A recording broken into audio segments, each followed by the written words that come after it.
श्री कान्हा। आज मैं एक बहुत अच्छी ज्ञान वाली कहानी सुनाती हूँ, प्लीज सुनिए।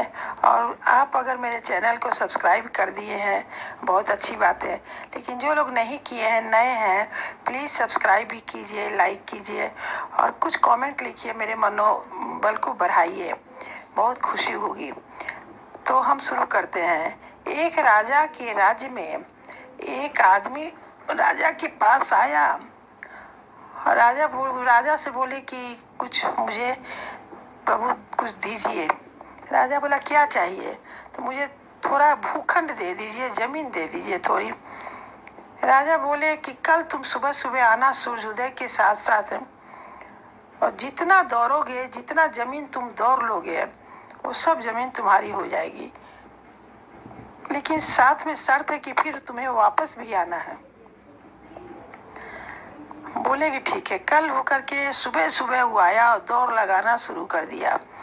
दौड़ते गया और वो लालच में, जमीन के लालच में इतना दौड़ा कि उसे ये पता नहीं है कि मुझे लौटना भी है। और धूप एकदम सिर पर चढ़ रही थी, हाँफ रहा था लेकिन दौड़ रहा था। अचानक उसे याद पड़ा कि मुझे दौड़ के लौटना भी है, तभी राजा मुझे जमीन देंगे। और वापस लौटने आया, फिर दौड़ दौड़ के वापस आ रहा है। उसको प्यास भी लग रहा है, लेकिन वो पानी नहीं पी रहा है कि मुझे उतना जमीन कम हो जाएगा, इसलिए मैं दौड़ूंगा। दौड़ते काफी दूर आया, फिर वो वहीं पर बहुत जोर जोर से हाँफ रहा था और गिर के मर गया। राजा वहां देखने गए तो राजा बोले कि बस इसे ये 2.5 गज जमीन दे दो जहाँ ये गिरा हुआ है। और राजा उसे, चूंकि उसका वादा पूरा नहीं हुआ था, इसलिए राजा पूरा जमीन दिए नहीं, बस 2.5 गज जमीन देके वहां कब्र बना के उनको दफना दिया गया।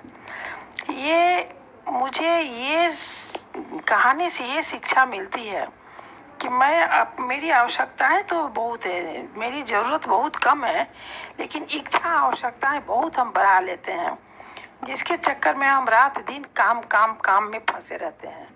और मैं भूल जाता हूँ कि मुझे कहीं जाना है, जहाँ से हम आए हैं, परमात्मा के घर से आए हैं, परमात्मा के घर मुझे फिर जाना है। और जब याद पड़ता है तब मेरी काफी उम्र हो जाती है और मैं थक जाती हूँ, तब मैं प्रभु के शरण में जाती हूँ।